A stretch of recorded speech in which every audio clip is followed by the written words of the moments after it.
આ જસદણ વિછિયાની અંદર સૌથી વધારે જો કોઈની વસ્તી હોય તો એ કોળી સમાજની વસ્તી છે અને કોળી સમાજના એક દીકરા તરીકે આજે મારે તમને કહેવું છે કે જ્યારે જ્યારે જસદણની અંદર પગ મૂકું, જ્યારે જસદણની અંદર આવું ત્યારે મારા રૂવાટા બેઠા થઈ જાય છે, મારી આંખોમાં આંસુ આવી જાય છે।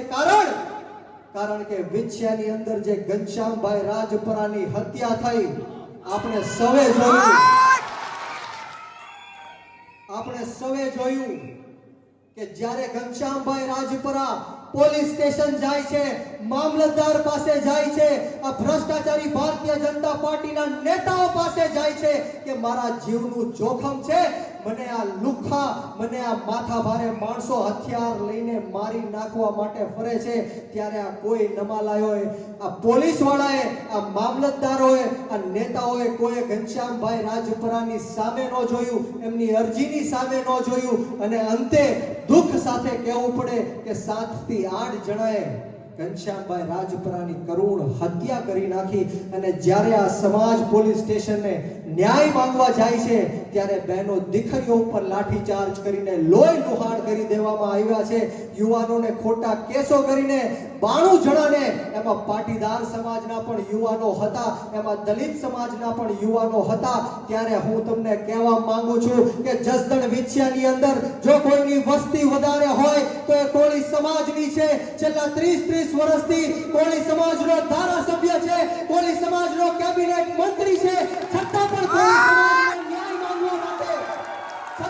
કોળી સમાજ ન્યાય માંગવા માટે ભીખ માંગવી પડતી હોય, રોડ રસ્તા ઉપર આવવું પડતું હોય તો આ જસદણ વિછિયાના ધારાસભ્યને કહેવા માંગીશ કે ઢાંકણીમાં પાણી લઈને ડૂબી મળો। શું નથી કર્યું આ સમાજે તમારી માટે? તમને ચૂંટણીઓ જીતાડવા માટે બહેનો દીકરીઓએ ઉપવાસ કર્યા, પગપાળાઓ કર્યા, માનતાઓ માની, આ વડીલોએ તમારી માટે રાત દિવસ એક કરીને તમને ચૂંટણીઓ જીતાડી, છતાં પણ તમે આ સમાજ સાથે વિશ્વાસઘાત કર્યો, આ સમાજ સાથે તમે ગદ્દારી કરી। ત્યારે હું બ્રિજરાજ સોલંકી આ શિવરાજપુરની ધરતીથી કુંવરજી બાવળિયાને કહેવા માંગીશ કે જો તમારી સરકાર તમારું ન ગાંઠતી હોય, તમારી સરકાર તમારું ન સાંભળતી હોય તો તમારી પાર્ટીનો ખેસ ઘરે મૂકીને આંદોલન કરવા માટે આવી જાઓ।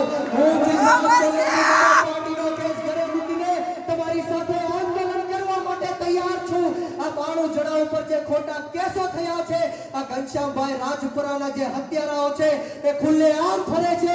હું તમને વિશ્વાસ આપું છું કે જેટલા દિવસ કુંવરજી બાવળિયા આંદોલન કરશે એટલા દિવસ બ્રિજરાજ સોલંકી અન્નનો ત્યાગ કરશે। મિત્રો, છે તમારી તૈયારી?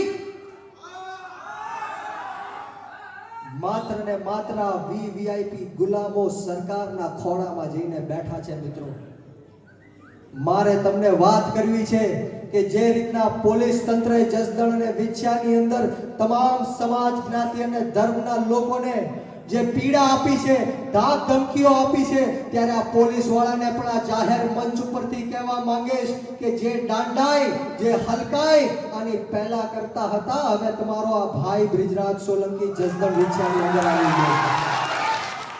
મિત્રો, જસદણ વિછિયાની અંદર સમાજે આજકાલનો નહીં પરંતુ જ્યારથી હું જાહેર જીવનમાં આવ્યો ત્યારથી જે પ્રેમ, આશીર્વાદ અને સાથ સહકાર આપ્યા છે એમનું ઋણ હું ક્યારેય ભૂલી નહીં શકું।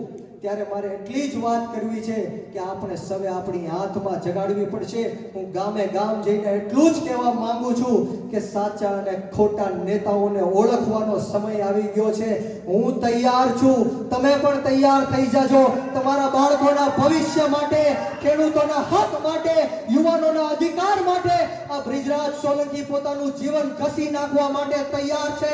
મારી યુવાની કુરબાન કરી દેવા માટે તૈયાર છું। તમે તૈયાર થઈ જાજો।